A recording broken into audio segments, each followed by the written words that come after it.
Onda će biti super. Ej.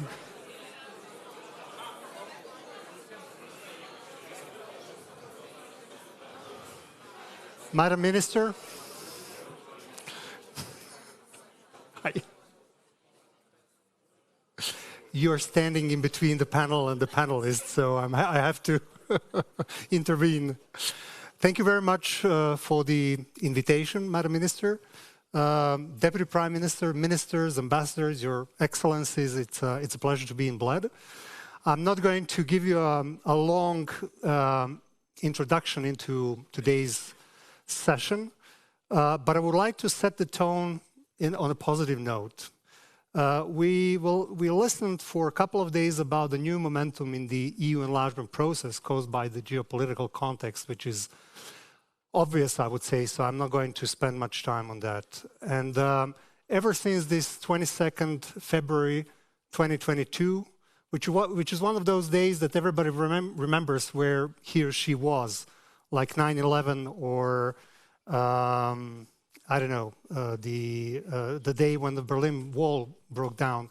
This was one of these historical events that is designing the future of Europe and the future of a world. And ever since that day, the EU woke up from the sleep and started to trace a path that was not so brave earlier. And for the first time, we saw some very concrete measures. These days, after the aggression on Ukraine, we have a new forums for consultations, like European Political Community. We have a growth plan with its 4 pillars, which is aimed to engage region much more into the creation of regional integration, regional market, getting region closer to the single market. Even some new funds, which are very much resembling cohesion and structural funds for social cohesion and convergence, have been denominated to the Western Balkans.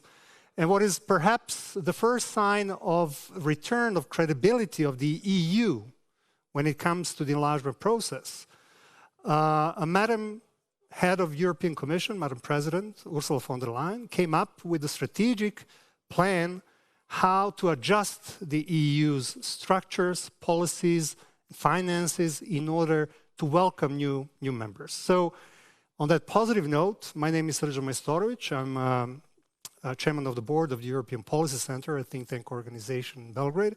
I would like to open this panel.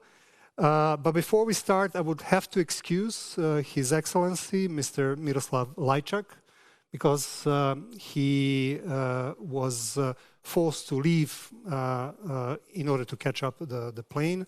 And I would like to excuse him for him not being here with us at this moment. But we have a stellar panel, I would say, and I'm quite positive that you will not feel anyone missing. I would like to start with maybe a country that is not a European country, obviously, but I like to call the United States, in a sense, a shareholders of Europe, in Europe, a country that is deeply economically and in security sense invested in the EU and helped, to born Europe out of the ashes of the World War II. So here with us is His Excellency, Mr. Christopher Hill, Ambassador of the United States of America to Serbia. Welcome, Ambassador.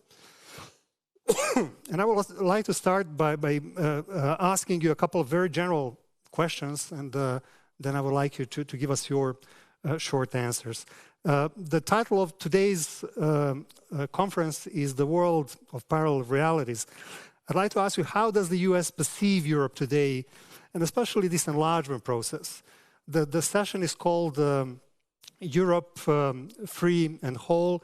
Can Europe be whole and free without Western Balkans 6, without Ukraine today, without Moldova, without Georgia?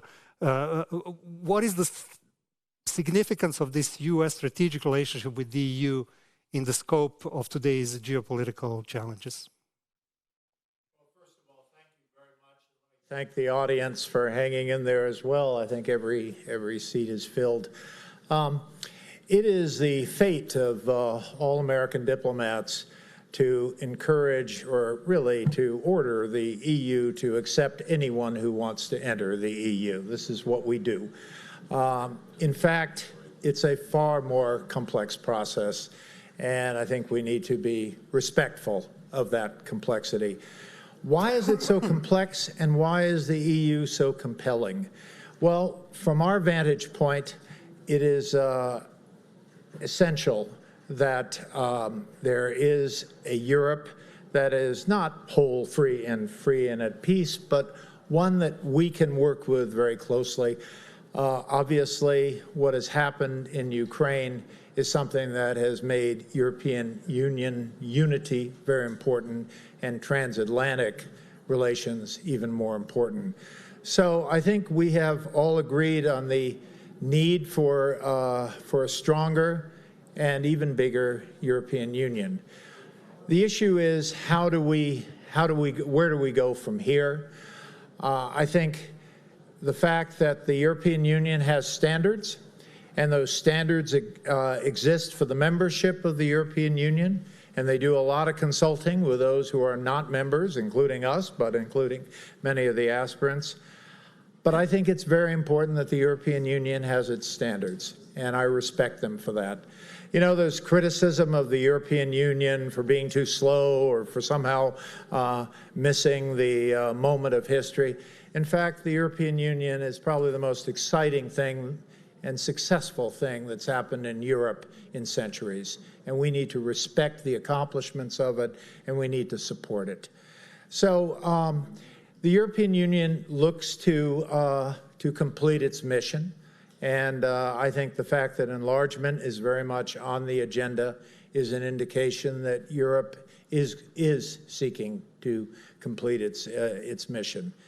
And so it's, I think, a very positive development that we see the European Union looking at a lot of different members, whether in the Western Balkans or Ukraine, Moldova. I think these are very positive steps by the European Union. So what do the aspirants need to do to help in this process? Well, the first thing is, of course, when the European Union says open these chapters, open them and work on them. It's a very difficult process. It's very painful at times.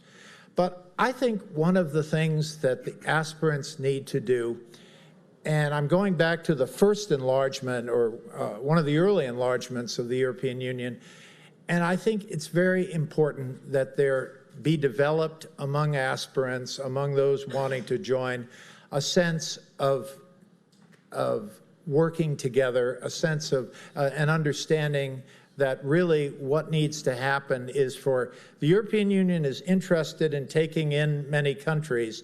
They are not interested in taking in the problems of those countries. They want to see some real effort to deal with this. So if you think back to the time when Poland, Hungary, Czech Republic, and Slovakia entered, there was a lot of competition there, as in pick me first, don't pick those guys, we'll be more helpful to the European Union. Didn't really work that well. But what did work was when they all met in a town called Visegrad and agreed on a process to try to work together as they came closer to the European Union. I think to a great extent we have lacked this Visegrad process. Never mind that the Visegrad process, I mean, some people talk about it today, but it's more of a historical fact than a political science reality today. But it played a key role at the time, and I think there needs to be a great deal of effort by aspirants, by anyone who has this goal, to try to work with others and try to create a circumstance where, especially in the Western Balkans, where we don't have a situation where each aspirant lines up with a member of the international community, or as they used to be called, the great powers. It's kind of the same thing, sadly, but rather where they talk to each other, and that's why things like the Bled Strategic Forum, I think, are very important. So where will we go with this? I'm going to be very optimistic. I'm going to be optimistic that the European Union understands the duty that it has and will look to bring in countries and to make sure that these countries develop patterns of cooperation together so that when they come in, they will be able to contribute. They will be producers of security rather than, and of economic growth rather than consumers of that. So I think it's been really tough. This war in Ukraine has shaken us all, but it also has convinced us all that we can hang together or we can hang separately, and we need to be together in this. And for this reason, I think you will find no greater proponent, supporter of the European Union than the United States. So, can I ask you just a follow-up question? This is a year of super elections, and obviously everybody's watching. Oh, don't ask me about elections. Are you going to ask me about elections? I need to throw you under the bus. I mean, the question is, your country is so much invested in Bosnia, reconciliation process, in dialogue between Serbia and Kosovo, in security sense throughout NATO. Do you see the risks pending on the outcome of the elections for the completion of Europe in this geopolitical sense? Which elections do you mean? No. Look, I understand why you're asking that, and you can understand why I'm not answering that. But let me just make the point that the United States has been around for a long time. We know our duty. We know our responsibility. We know about the very special relationship that we have in the North Atlantic with Europe. We understand what the European Union is doing. We understand that there can't be a contraction in the European Union. It, to some extent, like the universe, needs to continue to expand. And so whatever happens to us, don't worry, we'll be okay. And the point is, you need to be okay too, and we'll try to continue to help. All right. Well, yeah. Ladies and gentlemen, Mr. Ambassador Christopher Hill, this was a diplomacy one-on-one. The course of how to give a proper diplomatic answer to a question. We're moving on. Madam Deputy Prime Minister, Minister of Foreign Affairs and Diaspora of Kosovo is here with us, Ms. Donika Gervala-Schwarz. And it's a pleasure to have you here at a panel.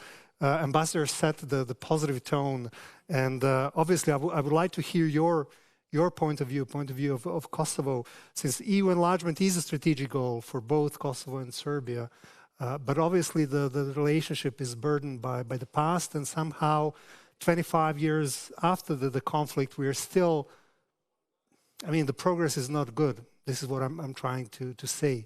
Barely 6 years after the World War II, it took European six, together with the US, to create a European steel and coal community.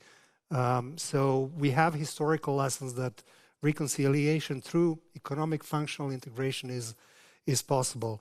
So how do you see, I mean, we signed a couple of agreements. We have a first agreement back in 2013. We have Ohrid agreement, which was not signed but accepted.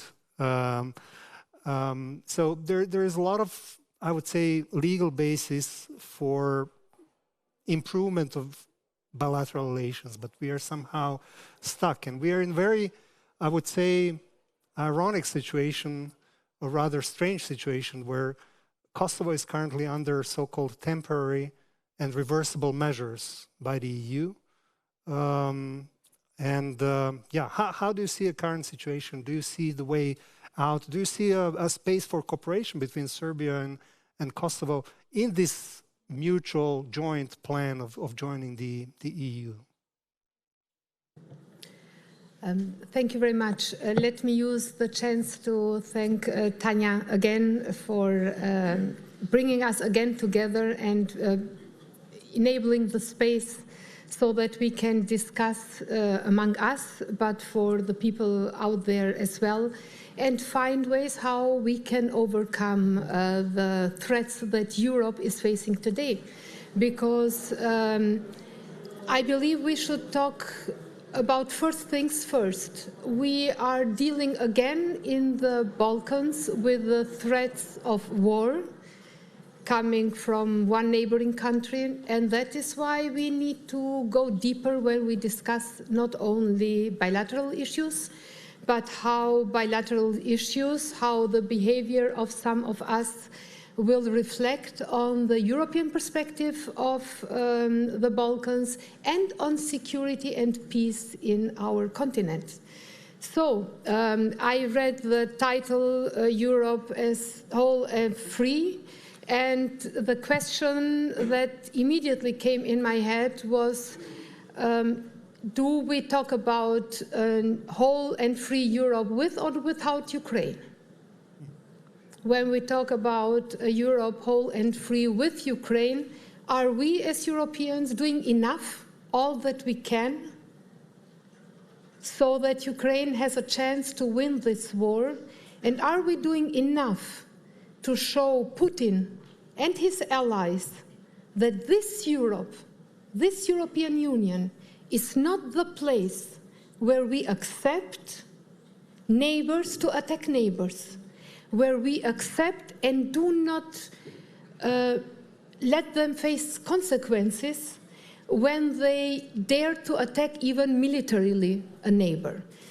Is this Europe the one that does react when Dodik in Bosnia-Herzegovina threatens with destabilization of Bosnia and even with splitting Republika Srpska? Are we doing enough? This is the question that I'm asking here, but this is the question that I'm getting every day from students, my children, and other young people as well, because what the generation of our parents has done in bringing to Europe this most successful and most meaningful project and union that the European Union is our generation doing enough, not only to enlarge in a formal way, but to transport these fundamental values and principles which are the only reason why European Union exists and which has created a lot of chances for the member to have a flourishing economy and human rights and democratic standards and everything else. So it goes very much deeper than just bilateral issues, because bilateral issues are very influenced by multilateral actions. And if the multilateral actions are that way, that you get the feeling that the bullying one, and that those who are more strong and powerful because they are bigger and they have more weapons can threaten the neighbors, then maybe we have not learned the lesson of our parents' generation.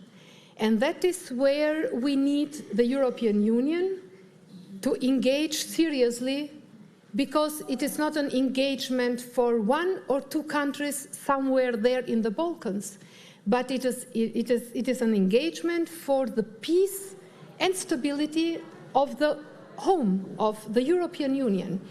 In the 90s, we have seen what happened when Milosevic waged 4 wars in the Western Balkans. We have seen how citizens of the European Union are paying the price. Yes, Ukrainians who are fighting for their freedom are paying the highest price that you can imagine. But the citizens in Hamburg and in Prague and in Stockholm and in Ljubljana and in Pristina and in Sarajevo are paying the price for Putin's war as well. So this is why we need to act united, and this is why we need to build dialogue and deterrence at the same time. Dialogue where dialogue is possible, but where dialogue is difficult, we need deterrence. So that sometimes strong deterrence, and this is what held together Europe during the Cold War. So I know I'm not over-optimistic. I know that the most countries from the Western Balkans will maybe not 2030, but we will join the European Union. At the same time, I know that if the reaction of the European Union remains the same when we discuss the threats that we are facing, then some of the countries in the Western Balkans will not join the European Union. And then we will see that they will remain being allies of those who are against the European Union and who are against the way of living what citizens of Europe need to decide for themselves. So, without wanting to provoke anybody here, it is extremely important, because we need to share this with our young generations, which is our perspective when it is okay to attack each other and not being sanctioned by anything. So I agree with Ambassador Hill that this project is probably the most successful that this continent has ever, but that means that together with the United States, together with the United Kingdom, and together with those European countries who are not yet members of the European Union, but who really want to join the European Union, together with all of them, we will be successful at the end. How long the way will be, it will depend how brave our decisions will be in the future. Madam Deputy Prime Minister, thank you for this answer, but can I ask you a follow-up question? In the past couple of months, we have witnessed a very vocal reactions coming from Kosovo traditional partners, allies, supporters, concerning the measures in north of Kosovo and apparent lack of coordination with the partners. My question is, how do you reply to those strong messages? Are you concerned that that might influence the relationship with your partners in the future, and in a way influence the EU integration process of Kosovo? The relationship of the Republic of Kosovo with the partners goes far beyond the daily jobs that we are doing. Kosovo is the most successful story of the West in a region that was not easy in the past. Kosovo is an American success story, and Kosovo is a European success story, because we needed NATO to stop war and genocide and to bring freedom to our people. And that is why this relation goes far beyond what we are doing on different places in these days. We believe that in Kosovo we owe our partners, friends and allies a state where rule of law, democracy, human rights, even minority rights are on the highest standards imaginable. And all international organizations that are dealing with measuring the standards are confirming that Kosovo stays as leader of democracy and rule of law in our region. President von der Leyen was yesterday in her speech during the opening ceremony mentioning how IMF and others do confirm the incredible economic reforms that were leading to benefits for everybody in Kosovo. So this is what we owe our citizens and our partners. Fighting corruption, organized crime, and increasing the standards of democracy and rule of law is the primary duty of our government, and we believe that exactly that is how we will join the European Union as soon as it will become possible. And what we are doing is, we had a discussion about opening bridges. Yes, we will continue opening bridges, because bridges are there to connect people and to connect cities. Bridges are not there to remain with the old symbols of Slobodan Milosevic in a divided city.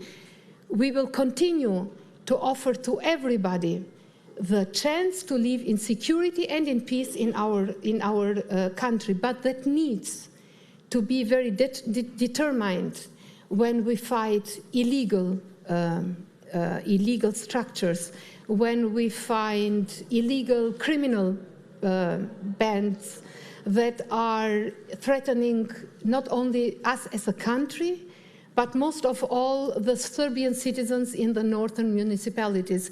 We will not stop doing the right thing just because On the other side of the border, there are people not interested in seeing Kosovo prosper. And to be very, very open and honest to you, not what we are doing is a provocation to anybody.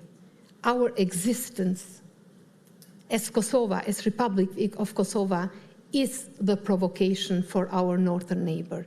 That is the problem. But we cannot disappear because we are there to stay, and we will continue in offering a better perspective for our very young people. In Kosovo, we have an average age of 34, and this will be a continuation,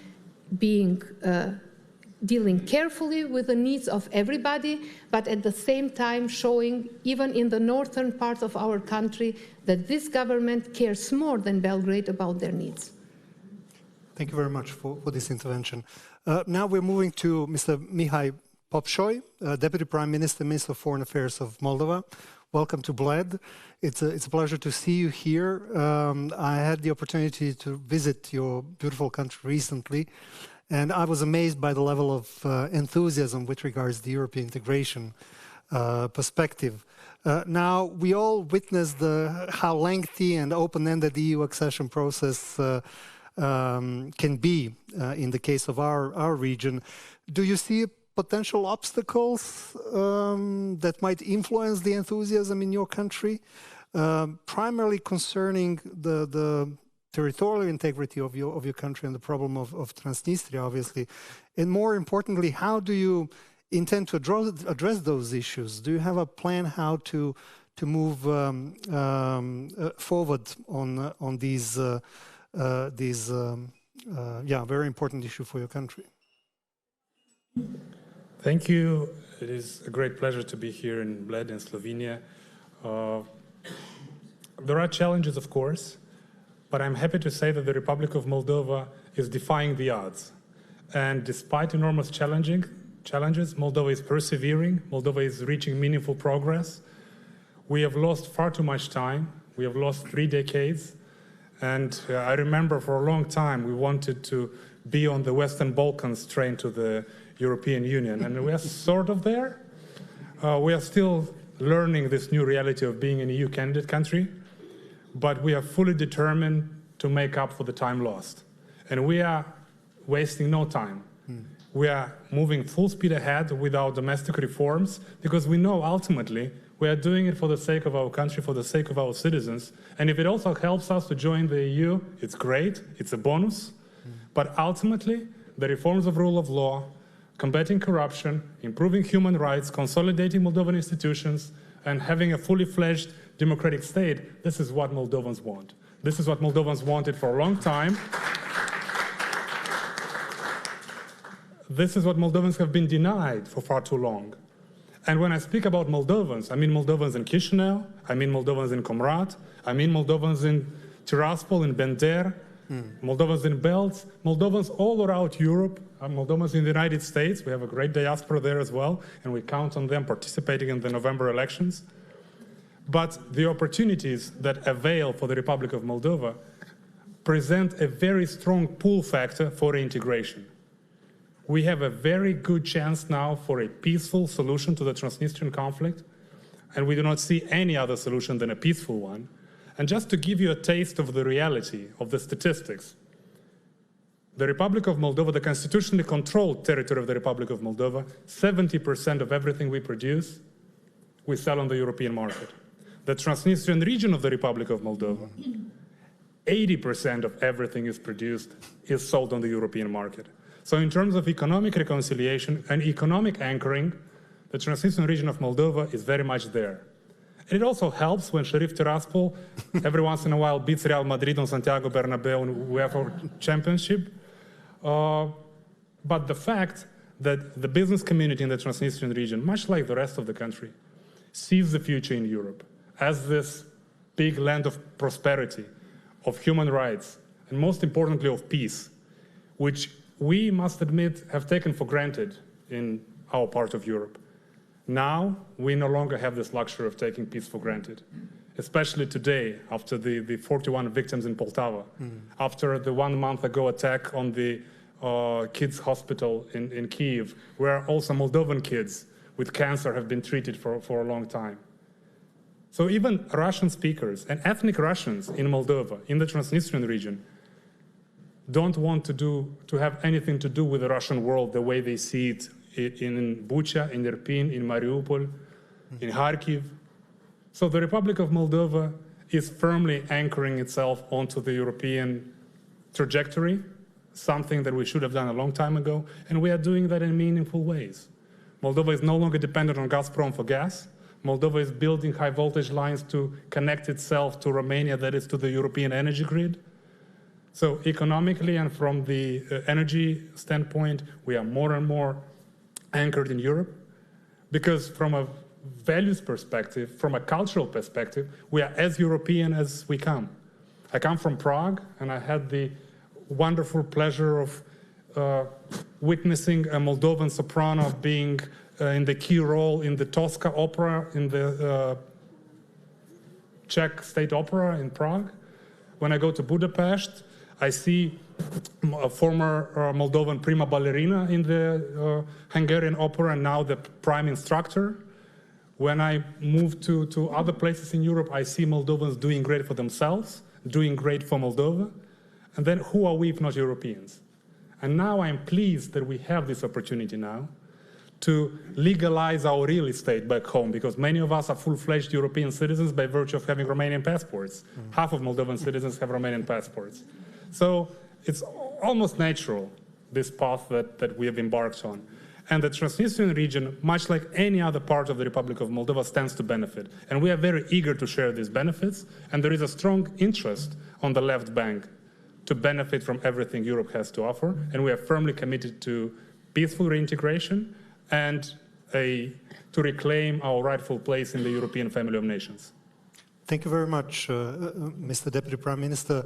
These are very encouraging words coming from your side. I have a follow-up question, since Moldova is not excluded from this super electoral year, and in October you will have elections as well, which are going to be accompanied by a referenda on European future of Moldova. What are your expectations? How do you cope with the especially malign external influences which are present, I know, in your country? And can you count on European Union's support in that sense, in countering this malign influence coming from outside? You're totally right. It's the second most important election in the world in October in Moldova. We do get a lot of support from our friends and partners, and we would not have been here in this point in time, being stronger and more resilient than we were just a few years ago, if it wasn't for the support, for the enormous generosity of our friends in Europe, of our friends over the Atlantic, of our friends in the free world, as President Sandu likes to say.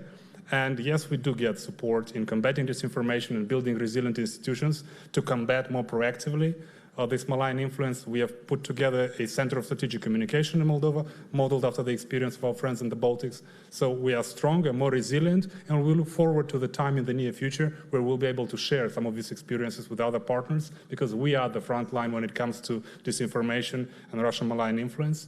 And I must report that we are stronger by the day, because Russians are testing us, and this challenge makes us stronger. And we are thankful for all the support that we are getting in this regard. Mulțumesc, Mr. Deputy Prime Minister. Cu drag. We are moving forward to Madam Professor Tanja Miščević, Minister of European Integration of Serbia. We set a positive tone on how EU is finally putting its wheel in motion in order to prepare for the enlargement. How does Serbia see these latest positive signals coming from the EU? And what are you doing concretely to meet the membership requirements?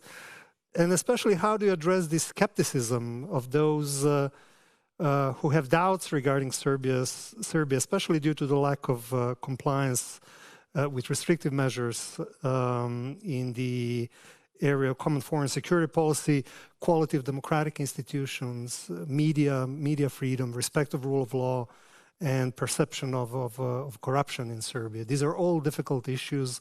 Is the EU integration process a proper framework to address these issues? First, thank you very much, of course, to Minister Fajon for again doing an enormous job in order, Peter Grk, I don't know if he is here, to do an enormous job to gather us here. Up to now, I had more than 10 meetings with the colleagues, buzzing all around Bled, but it's really a very good opportunity to listen, but also to be heard in terms of what are you doing. As an answer to your question, I think that many people in the audience knows I am for a very long time, somebody who is following the enlargement policy of the European Union, even the very beginning. That was the topic for my research. And nothing is as it was at the very beginning of the idea of the enlargement process. It cannot be even compared with the Big Bang enlargement. Everything is changed, learning from experience, of course, during the process of the previous enlargements. And that's why the topics which were not, or still not, a very hard acquis of the European Union are becoming a hard acquis, political acquis within the enlargement process. Do I say that as a negative? Quite contrary, extremely positive thing. That is what colleagues stress as an important thing. This is how we are approaching towards the European values, proving that we are sharing European values and building on the European values. Well, this is a great story, but it's not easy to achieve. Dealing with the most important thing, which is the rule of law, stable democratic institutions, media freedom, it took the European society, the Western Europe societies, centuries to build. We don't have centuries. We have to deal with this swiftly, but properly, which is a huge challenge. How to establish a stable institution, how to prove that you are sharing the culture of independent judiciary in very short period of time. What is the track record which will prove that? Thinking about this, one truth out of the story is, of course, the truth of the involvement of the whole of the society into the story. Which is not easy. We know we are now on the different side of the same coin, which means the European integration of Serbia, which consists of the government, but also the civil society together. But what are the ideas that we devised in terms of seizing the momentum that we see exists? And we do hope it's not only for new Troika trio, but also for the Western Balkans. One part of it is, of course, the growth plan, the idea that has been presented that we are working now, two parts of the activity. One being the reform agenda, the list of our activities, and once when we achieve them, vouch and prove that we did it, then those 6 billion is going to come into the region. But also the second part, which is less known now, and this is the accelerated integration into the single market or into some policies, which is equally, if not even more important. The agreement on conformity assessment, how to produce CE goods, a single European payment area, how to include us into the Euro payment zone. Or transfer, not zone, but the transfer. And the most important, green lanes, speed up the procedures between us from the Western Balkans and Schengen. We learned some data which proved to be extremely important. 3,000 years per year, our trucks are waiting to enter European Union. 3,000 years per year. And you can calculate, I'm a poor political scientist, but you can calculate how much money we can gather out of speeding up this process. So there is a potential for our convergence, which is, again, another criteria for the new candidate country. Second, of course, is to speed up the integration process. I'm not going to go into details. Opening cluster 3 for us is very closely connected. Cluster 3 is a competitiveness. It's very closely connected with the growth plan. But also, we are working very hard on speeding up the rule of law reforms in terms of getting into IBAR, the vouching that we are fulfilling the interim benchmarks for chapters 23 and 24, which is extremely important for many reasons, not only because of the substance, but also procedural. And yet we are aware that there are geopolitical, of course, criteria and conditions. Rule of law as a criteria and condition is very difficult to follow. It will be very important to work together with the civil society, and that is something on this issue. I'm emphasizing the role of the civil society in that respect. But I also emphasize the issues which are as the CFSP alignment. But let me also remind you that my country is the only one participating in each and every of EU-led mission, that we are the only one preparing for the participation in civilian missions, that we are the only one part and with the agreement with EDA, European Defence Agency. That also constitutes a value, if I am not wrong. Our cooperation with Ukraine, humanitarian and otherwise, is also known, I'm sure, to every of you. And we are proud that we've been constantly asked by Ukrainians to help them to restore the electro-energy grids. We have the same type of equipment, but also all others from the Western Balkans, and we are the only one to help them. And yes, we understand very well the importance and our constructive approach to the dialogue on normalization between Belgrade and Pristina. And I'm not going to go into the discussion, and I'm not going to try to explain, but I hope that you will understand that the provocation was not on me being Serb, Minister of Serbian government, but the provocation was to the common sense. I mean, to respect the human, especially minority rights, and saying we are determined to continue doing unilateral activities is not the European value. It's not the European value also for more than 1 year to have a ban of trade. This is quite contrary. The basics of the free trade is on the free movement of goods. And to block the regional cooperation, integration even, especially in CEFTA, is not something that will help any of us in terms of promoting the European value. So I am not provoked as a minister Serb, but as my common sense is astonished with the way of explaining what is going on.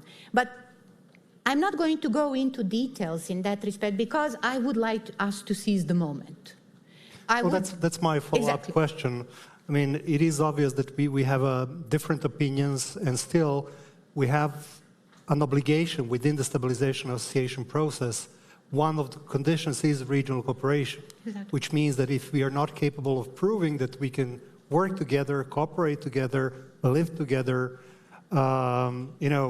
it is going to be very difficult to prove to the EU member states, especially the public in the EU member states. I'm quite positive that majority of people in this room are aware of the facts that you listed.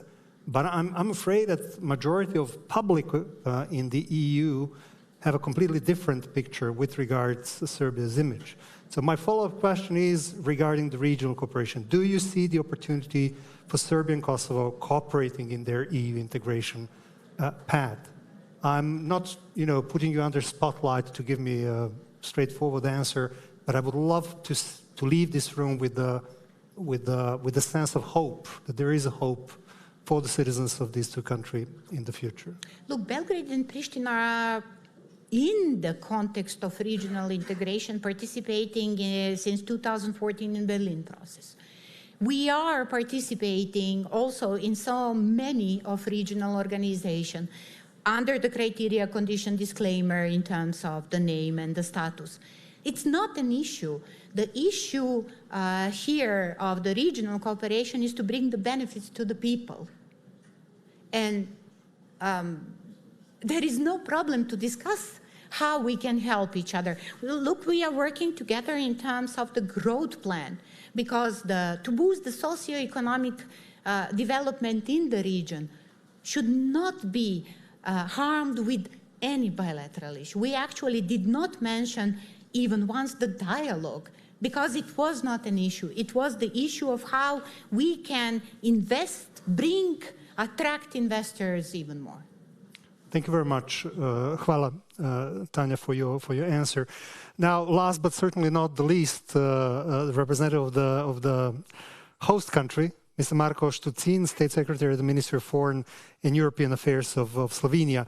Now, it might sound like a surprise, but disputes with neighboring countries are not exclusively related to candidates.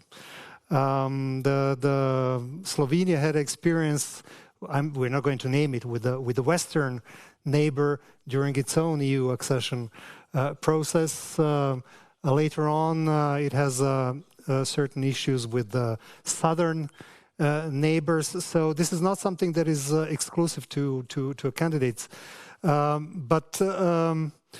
mean, my impression is that when it comes to resolution of bilateral disputes, in the Western Balkans 6 framework, tactical moves are somehow trumping the strategic goal, the broader picture.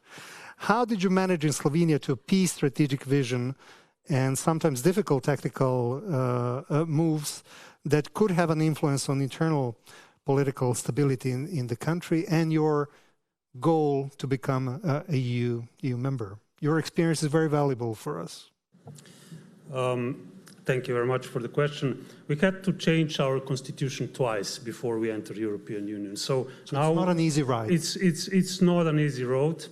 And what I would like to point out is that when we are talking about bilateral problems or challenges among the neighbors, but sometimes also not among the neighbors, but with other countries, there are 2 types of problems. One type of problem is usually invented for the internal use of specific politicians or political parties in a specific country. Those problems are very difficult to address, because usually you have to fight the narrative with the narrative of why European path is the one that will bring you voters at the elections at the end of the day. The second type of problems are historical problems. The historical problems don't only go to the wars that we had in the 90s after the breakup of Yugoslavia, but they go much further. They go much further than the Second World War. They go to the First, Second, Third Balkan War, and longer in history.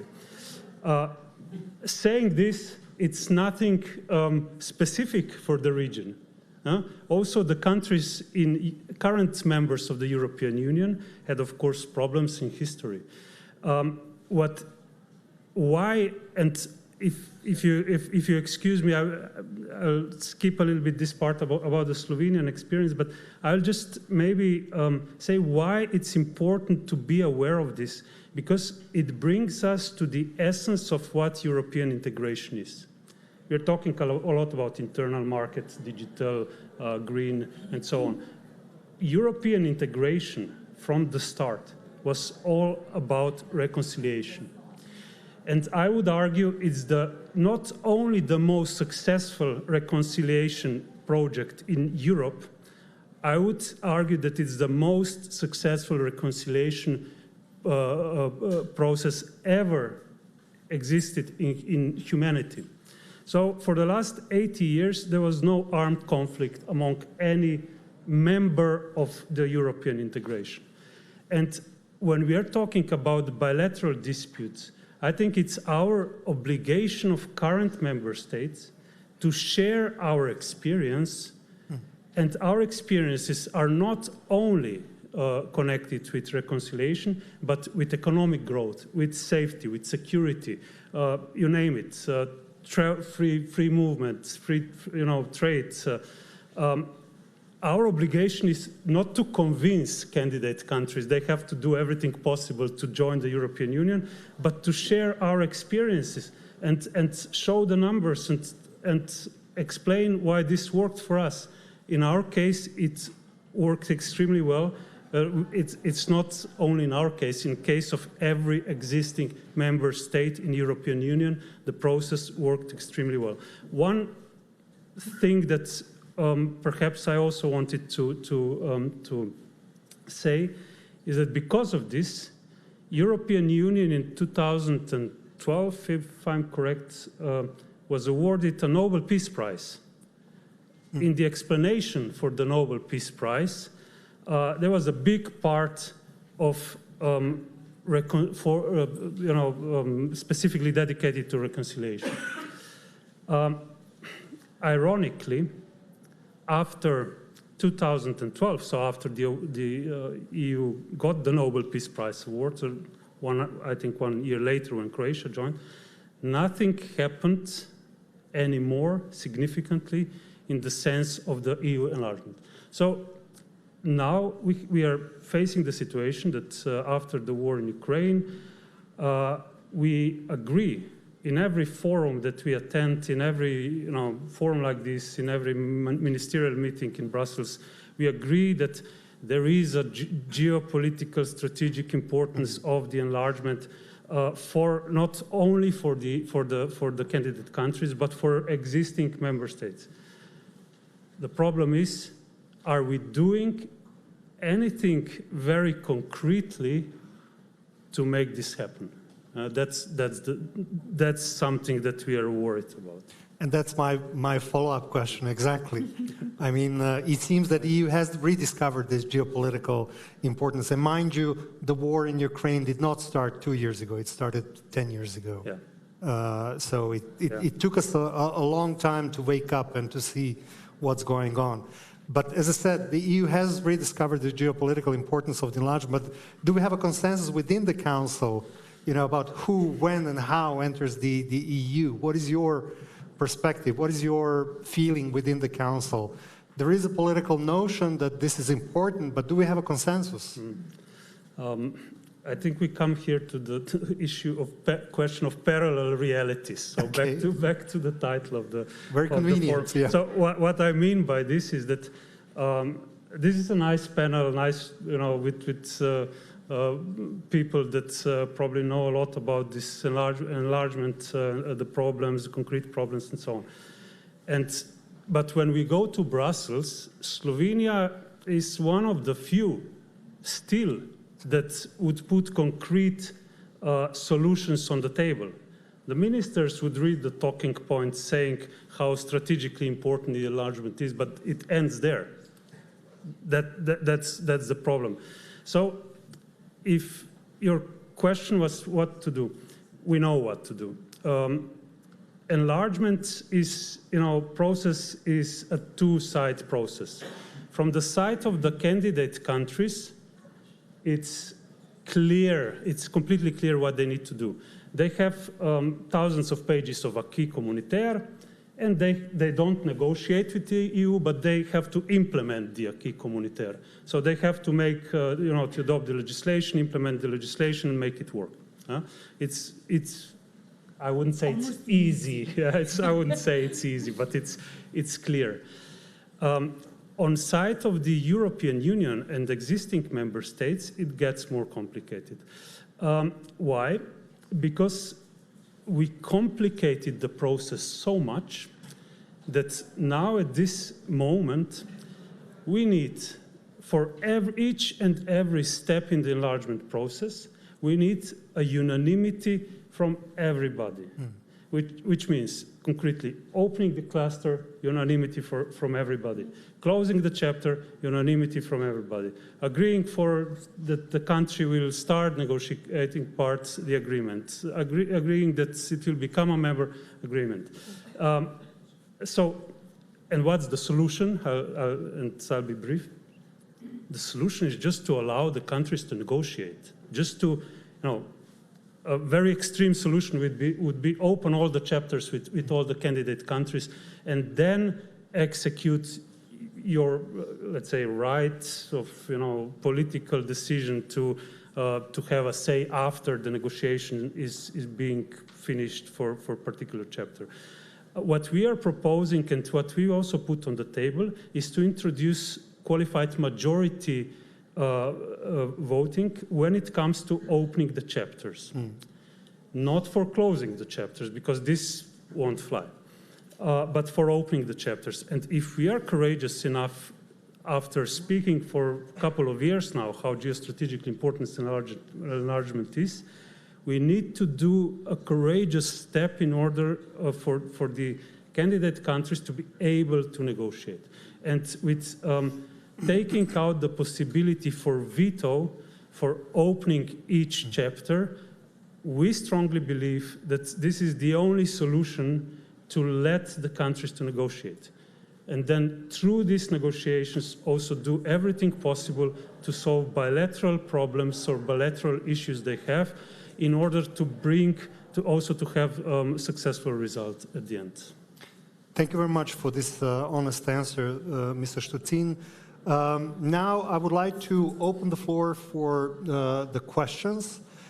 Before we already have some hands in the air, 1, 2. But before we go with the questions, 3, I would like to introduce you our 2 keynote listeners who absorbed all the wisdom coming from the panel in these past 45 minutes, well, 55 minutes to be honest, and who will have a chance to answer your question first, should they want, or they could pass to the panelists. With us here, we have His Excellency Christian Schmidt, who is a High Representative for Bosnia and Herzegovina, and Mr. Strahinja Matejic, who is Associate Director in the Office of the President of Eurasia Group in the United States.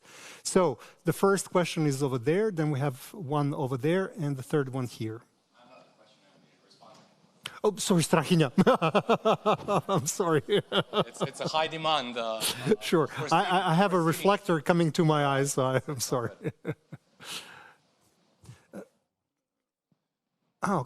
Okay, so we have only one keynote listener, Strahinja. That's you. The first question is in the second row. Do we have a microphone or?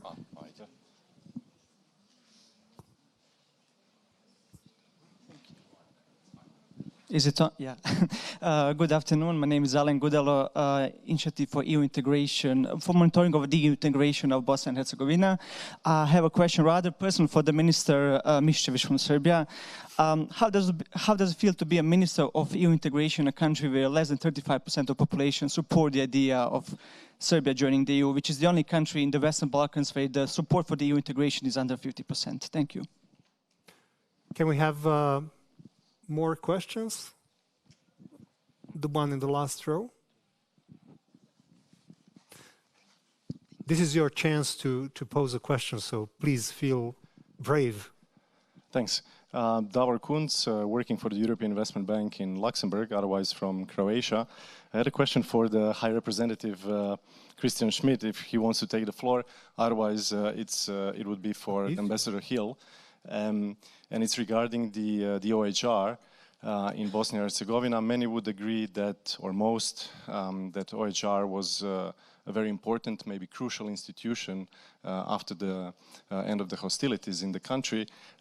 Many today analysts, including at least one former high representative, think that it should be closed. They would all mention the caveat that the international community would need to ensure the rules of the game after such closure, including, of course, the guarantees for the territorial integrity and sovereignty of Bosnia and Herzegovina. So I'm wondering, would you think that it should be closed, and if so, under which circumstances? Thank you.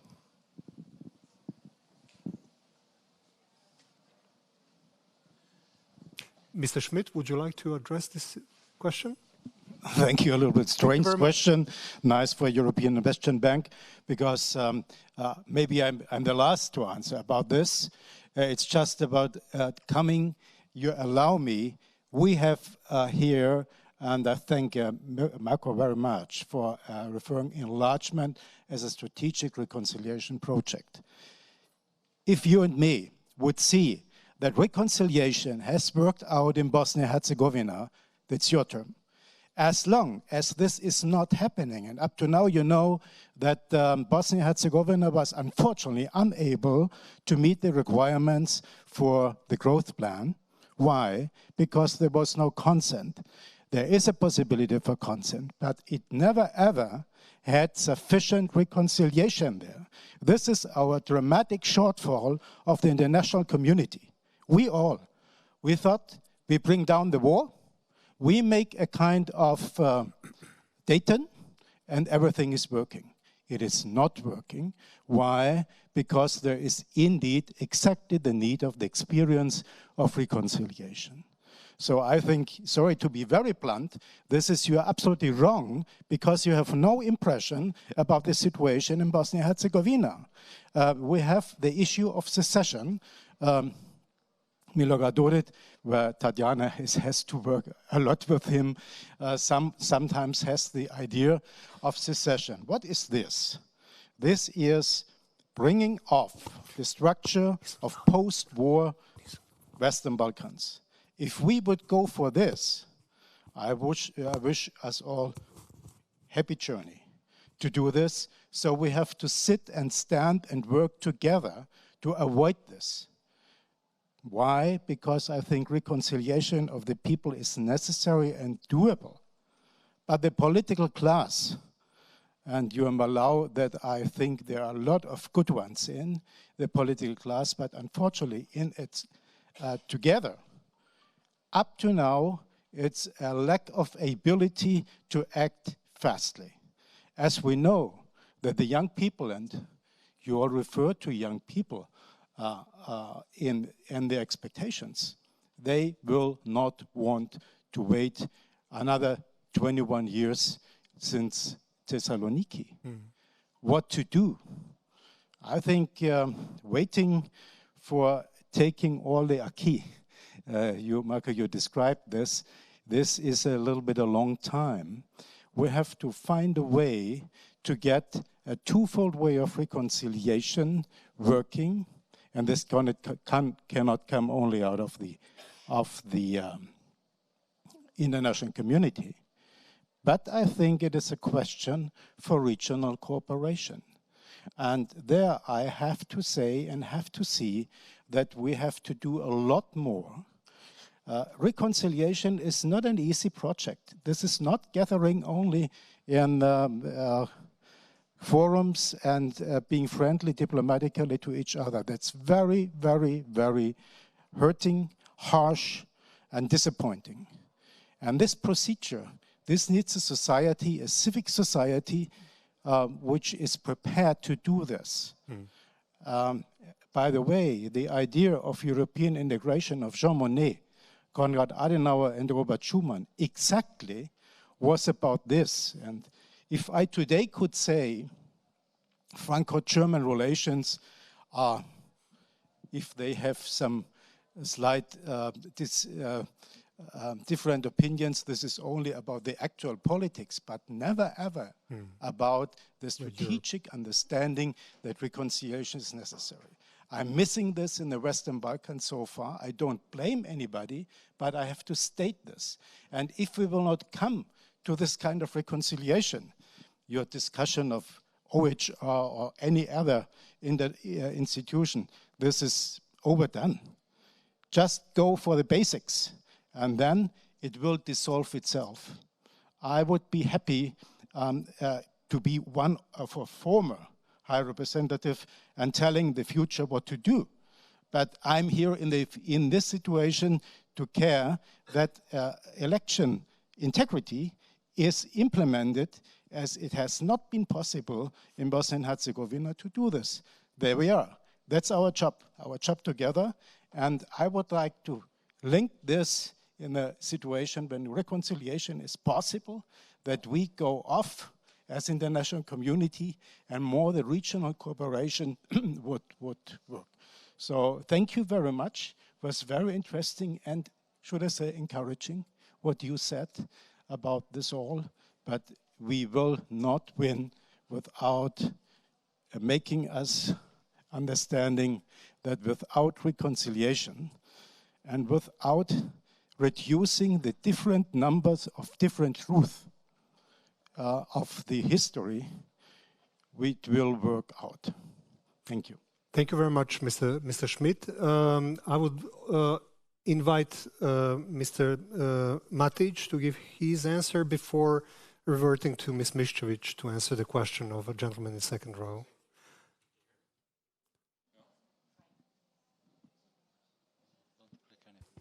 One, two. Oh, there we go. Excellent. More of two comments and a quick question. The first one, I come from the private sector, unlike the entire panel, and we deal with in geopolitical risks advisories and consulting business. We often say that institutions are sticky. So especially in the Balkans, I think about UN Security Council. If you asked an average American diplomat in 1949 already what he or she thinks about the Soviets in the UN Security Council, the answer would be different than only 4 years ago. But we still are in 2024, or vice versa, if you ask the Soviets or the Chinese about the French, the Brits. Yet today, we still have only 5 members. Why are we not allowing Germany or Japan, who have stronger democracies than some in those 5, and stronger economies? Well, because they started World War II 80 years later. So institutions are sticky. So we defend the institutions despite them not responding to the original problem that they needed to tackle and to begin with. So in the Balkans, I think the gentleman from Luxembourg, Croatia, Luxembourg, raised that issue. I think if those particular institutions are not working for 3 decades, maybe it's time to think about a new approach. The second thing is about the political will from Brussels writ large to accept new members. Since the very first enlargement, and it's been, 6, 7 waves now, it was always a political decision, not an economic one. It was primarily a political decision. Even geopolitical. I was about to say, so if you are admitting 3 former authoritarian regimes of the Mediterranean states in order to ensure that they become democracies, is the new geopolitical reality. If you have apogee of states in 2004, Slovenia included, but also the V4, the Baltics, etc., it's a political decision, let alone Romania and Bulgaria, all the respect to them. But it was a geopolitical decision to get him into the Western camp. So let's not fool ourselves that, sure, Pristina, Serbia, Montenegro, Bosnia, the entire 6 and then the other 3 need to change. But it needs to be a political decision. All right, guys, you got to come in. Obviously, it's harder with every next step, but that's a key. And then finally, to Ambassador Hill, can I have a ride with you to the airport? No. I have the actual question. We in geopolitical advisory put percentages and base cases, tail risks, etc. In your expectation, in 2 to 5 years, will we need more EU, US, and other international community support for Belgrade-Pristina dialogue, or less? That's it. Thanks. Thank you very much. I would offer first Ms. Miščević to answer and then invite Mr. Ambassador to answer.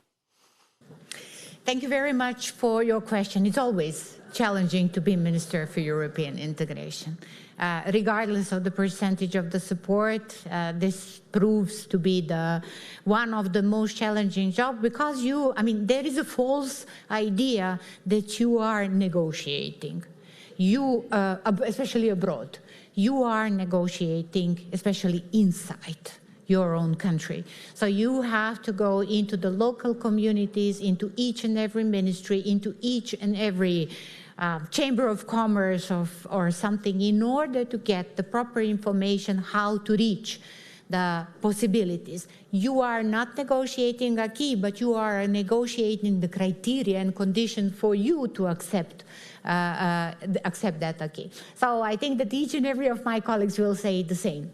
It's very demanding and difficult job. But you are right. The problem is double more difficult if you are facing the lack of trust in the integration process. And that is happening for several reasons. First, because of the span of time. As Mr. Schmidt said, do we have to wait another 21, 20 years for something serious, something tangible to happen? So people are getting tired. Second, that is something that I've never discussed with Srdjan, but every accession is geopolitical, but our decision is political one? Why our decision of the Western Balkan is not the geopolitical one? Yes. It's supposed to be geopolitical, not only political, huh? Geography, we never discussed this. I'm not opening this. A role in politics. Yeah, but it's interesting that how come that after 20 years the window is open because of somebody else? That is, again, a story and a question that I'm sure you are getting also in Bosnia and Herzegovina each and every day. Third thing, we were never very Euro-optimistic in Serbia. The highest percentage that we had was around 70 when we got the visa liberalization back in 2009, and it lasts for a very small period of time. But those who are against the European Union is a constant percentage. So swing are the problematic, and this is because of the different reasons. And let me finish answering directly to your question. Is even more important my work as being a Minister for European Integration in the situation when the support is going down. Mr. Ambassador? So this is the question on betting on whether there'll be more money. First of all, I'm not in the private sector. I'm in the public sector, and I don't bet on games that I'm playing. As for the appropriate funding levels, I think people need to keep a few things in mind. First of all, funding levels are it's public sector spending. And I think the people in the Balkans or wherever need to make the case that taxpayers' money from whether it's the US or the EU is being well spent. And ultimately, you know, and I represent US interests. And if I don't think the money is being well spent, I wouldn't support it. You know, we have to go in front of Congress, explain why we're doing this. So I think to a great extent, people need to understand that this is not some right to receive funding. Anyone who's done any kind of fundraising, even in the private sector, understands that you have to make a good case for why the money ought to be here and not there. And so I think to a great extent, what bothers me about what we're dealing in the Balkans is precisely this issue of reconciliation and the need for it. Because you know, no country, whether the United States or a group of countries, can be providing funds to people who are not interested in reconciliation. There's absolutely no point to it. And you know, I've served in Africa. There are a lot of countries there that really need it. And so we got a little impatient with the idea that people are owed it. So I would like to see a real uptick, a real effort on on the issue of reconciliation. I'd like to see a little less concern about who the referees are. I mean, should there be a high rep or should there not be a high rep? Hey, let's look at the parties involved. Are they doing what they need to do? I think we have a long way to go, but I think we really ought to put aside some of the pettiness that goes on in these issues and try to address, you know, what's in our interests, what's in your interests, where can we find some middle ground? And all of this is something I think the EU has an absolute right to expect when they consider enlargement of membership. Thank you very much, Ambassador. Allow me just to briefly take a couple of takeouts from the session. I think one of the major words that we heard is community, or rather regional efforts to address the issues. And I would say that when it comes to European integration process, we are in the same boat as a region and as three Eastern European countries. And I would say also that it is up to us, basically, to see whether this boat will sail or is going to just float around and remain idle. The second point that I would like to raise, that we need more examples of joint activities and joint initiatives. We are missing the response from the region and from the candidates to the EU's preparations for the enlargement. I would expect more joint activities up to the discussion of the new multi-annual financial framework, demanding more finances in reverse to more reforms in the region. I also would like to take the notice that this is not about Western Balkan 6 anymore. We have 2, potentially 3 new countries in the group. And cooperation with the Eastern European candidates should be very high at the agenda of the countries in the region when it comes to the EU enlargement. And finally, on reconciliation, I would dare to say that it is pending on the political leadership, as Mr. Schmidt pointed out. You know, you cannot expect that there will be a reconciliation among societies. I was very much annoyed a couple of days ago when I heard one very high-level European politician saying that Kosovo and Serbia societies are not ready for reconciliations. My reaction was, give me a break. If we had brave leaders who would show that they're willing to break the path and to walk the walk of reconciliation, the societies will follow, I'm quite sure. You have numerous examples of war veterans cooperation, people who were shooting at each other, that proves that reconciliation is plausible, even if these people were shooting to each other. But I'm afraid that while political leaders are the ones who are playing these dangerous games of fire starting and firefighting, reconciliation is not going to be possible. But to finish on a positive note, I would like you to join me in giving a big applause to this excellent panel that we had a pleasure to listen.